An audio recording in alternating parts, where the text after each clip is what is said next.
continued. Okay. SS1 continued. Well, today we shall be writing. And you remember the last time I introduced you to speech writing.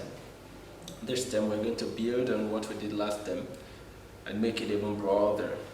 Now remember that we said that a speech is a talk, especially a formal one. Is that okay? As a talk, especially what? A formal one, about a particular subject given to a group of what? People. A speech is a talk, especially a formal one, about a particular subject given to a group of what? People. Simply a talk.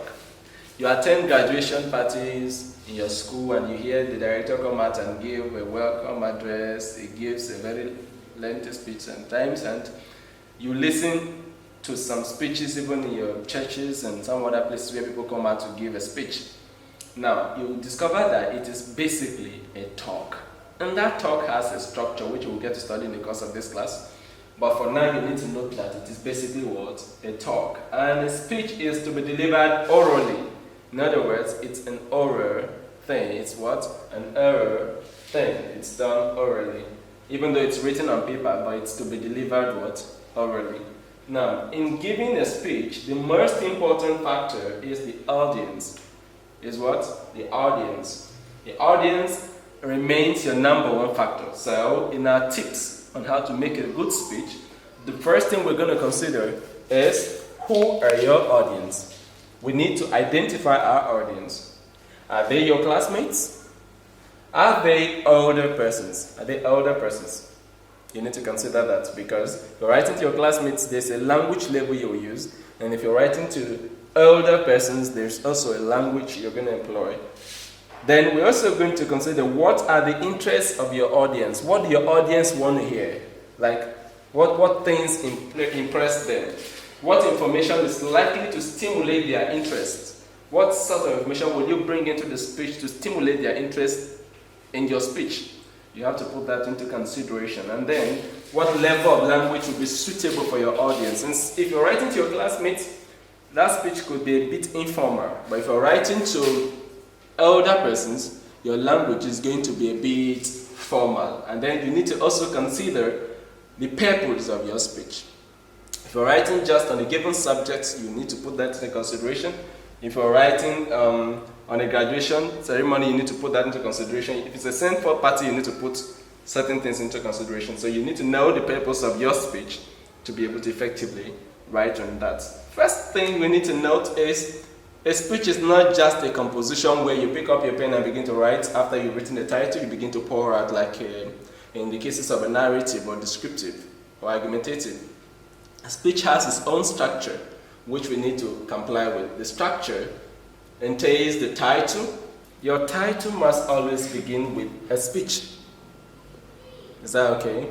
Now, you can choose to bring in the name of the person giving the speech immediately after a speech, or you can try to bring in the place the speech is to be delivered.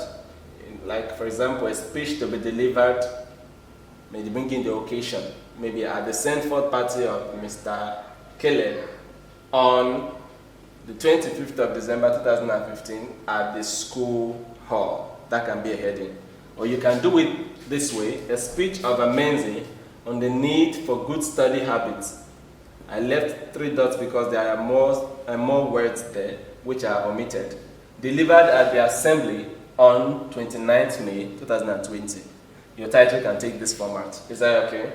And then between the title and introduction, you bring in your greetings. You must recognize that even though you are writing now and certain persons are not where you're writing, but you must assume that they are going to be present on the day you're giving the speech. So you must encapsulate them into your speech. For example, if the speech is to be given at the assembly, then the likely person that should be at the assembly are the principal of the school. If the director is not around, then the vice principal, you're going to have the registrar, you're going to have the teachers, and you're going to have your colleagues, and you're going to have your schoolmates, and so on and so forth. Your greeting must move from order of importance. In other words, you must start with the highest hierarchy. You must follow your organogram. You start with the highest hierarchy down to the lowest. Is that okay? And then you bring in your introduction, which could be a definition. For example, good study habits are, you go on to define what you mean by that, and then you proceed to speak a bit more on it. And then you enter the body of the work itself, where you are going to be speaking on good study, the benefits, and the purpose of good studies. You understand what I'm saying? And then you conclude powerfully with any wonderful quote or saying. For example, my teachers once told us that proper preparations prevent poor performance. We call it the 5 P's.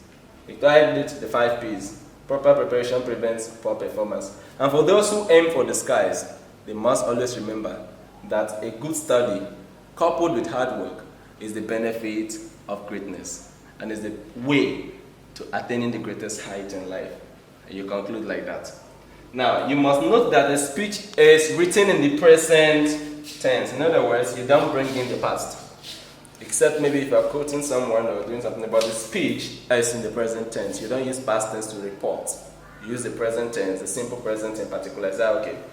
Now, you will refer to page 160 of your textbook for a sample of a speech. On that particular page, you see a speech delivered by a high-ranking prefect in the school, and then on a particular occasion, which I believe is the central party of one of the staff of the school.